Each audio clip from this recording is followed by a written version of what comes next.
Comrades, my name is Keir Starmer and I'm here to fuck the foundations. When I became your Prime Minister, not only did I get new hair and glasses provided by a donor who now has full access to 10 Downing Street and my bedroom, we were promised three things. Number one, we would be fully costed and fully funded. We're so fully funded and fully costed, we're essentially just like Katie Price or HS2 or the public sector in Argentina pre-Milei, depending on your sense of humour.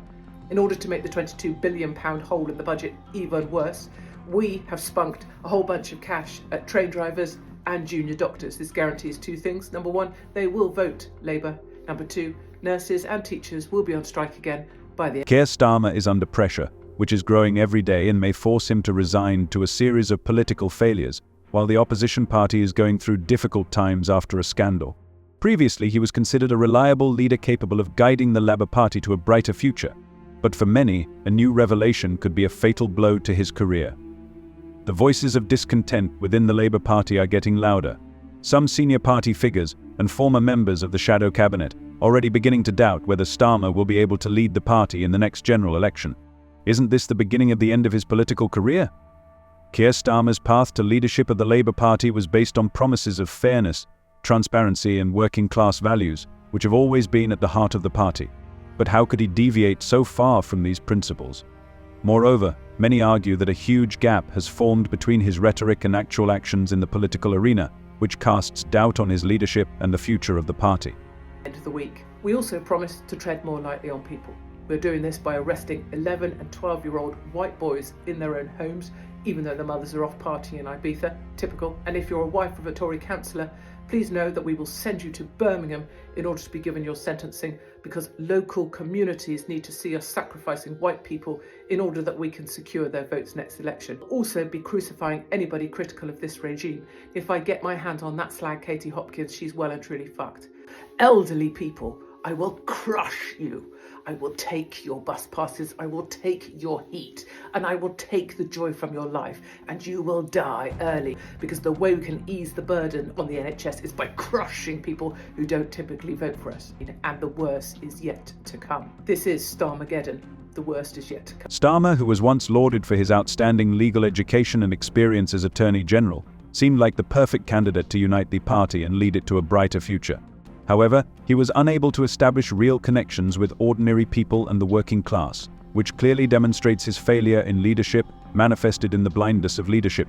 What do you think it says about the fact that the Labour Party is moving in the direction it is moving under his leadership? Discontent is growing within the party, like thunderclouds before a storm. Former and new MPs openly express their discontent, pointing to Keir Starmer as a man who is far from the true beliefs of the Labour Party. Why could this internal conflict in the Labour Party be a reflection of a deeper crisis in political identity formation that threatens the very essence of the party? That what's been done is someone's done the numbers and said, well, we're never going to get all those people to claim pension credit anyway, so let's work on that basis. We need to be plain here.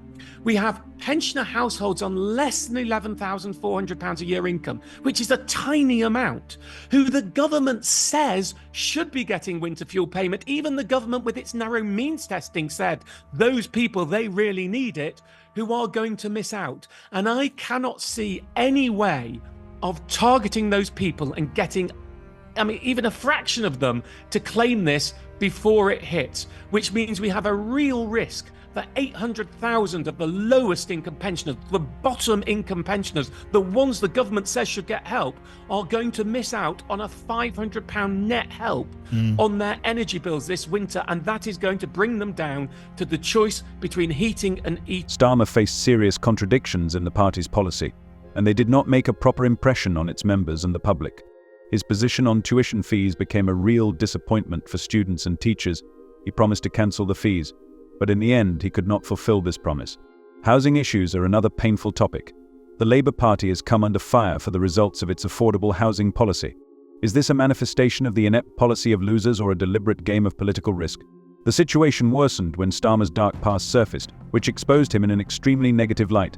Reports of leaked documents indicate his involvement in a controversial legal case that arose during his time as Attorney General. Although the details of the charges are still unknown, they have caused quite a stir and a storm of discussions. How exactly will this exposure affect his legacy? The questions that are being raised are becoming more and more acute, and Starmer's future is hanging in the balance. Be in no doubt, those that have participated in this violence will face the full force of the law. The police will be making arrests, individuals will be held on remand, charges will follow, and convictions will follow. I guarantee you will regret taking part in this disorder, whether directly or those whipping up this action online and then running away themselves. This is not protest. It is organised, violent thuggery, and it has no place on our streets or online. The current state of the UK economy, gripped by inflation, higher taxes, and an impending recession, is creating a real storm of risks. Many business owners are under tremendous stress, and for many families, the daily struggle for survival is becoming unbearable. As Starmer's policy led to economic issues going beyond economics, people are beginning to perceive Labour's promises of economic stability as empty words that have no meaning. Opponents claim that the measures proposed by Starmer are practically meaningless and have nothing to do with the real lives of ordinary citizens in the United Kingdom. How will this affect Labour in the next general election? Keir Starmer has gone through dramatic changes in his leadership.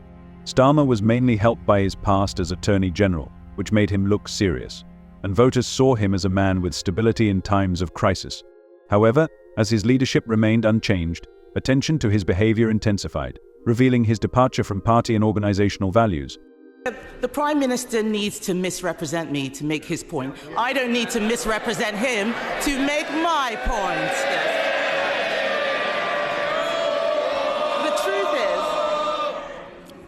The truth is, he didn't think this through. Cutting winter fuel payments isn't just callous. It may not make savings, it could actually cost us all more. And that's not the only policy which is making things worse. The Chancellor's budget is a body blow to family businesses and also charities. Marie Curie have warned that Labour's budget will cost them nearly £3 million a year. This is a cancer charity saying they have no option but to reduce services. Did the Chancellor tell the Prime Minister that her jobs tax was going to hit Starmer consistently positioned himself as a proponent of moderate views, choosing a practical approach instead of a revolutionary one. He sincerely sought to regain the trust of voters, believing that this could be done under the banner of a more pragmatic and sensible policy, which, as many hoped, could really compensate for the polarizing image left by Corbyn. However, this approach turned into boring and sluggish speeches, which caused a storm of criticism from both party members and the public due to his apparent lack of confidence in progressive measures. Has Starmer's cautious approach weakened his support? Yes, absolutely.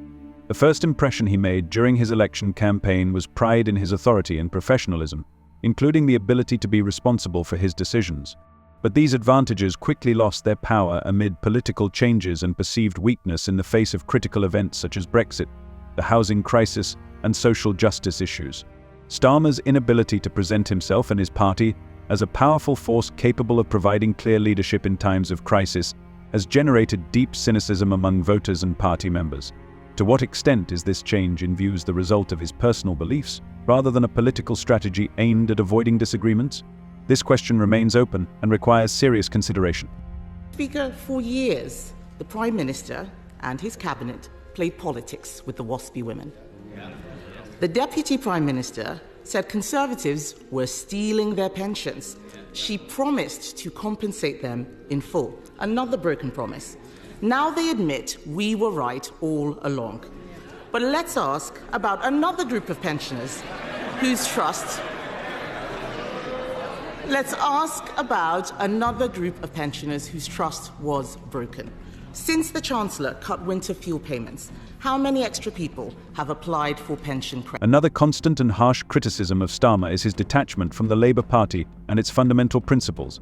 The Labour Party was founded on the basis of class struggle, the working class and active organisational activity, but the increasing attention to his leadership shows that Starmer has further distanced the party from these foundations.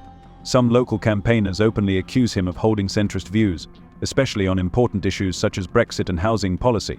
His decision to abandon many key election promises, including the abolition of tuition fees, was a real blow to the youth, who had previously been considered natural supporters of the party. Starmer's apparent lack of comments on many pressing issues raises deep doubts among people about his courage and ability to make the necessary innovative changes. This creates the feeling that he is not only losing touch with the core values of the party, but also with the hopes of those who expect decisive action from him. See you later.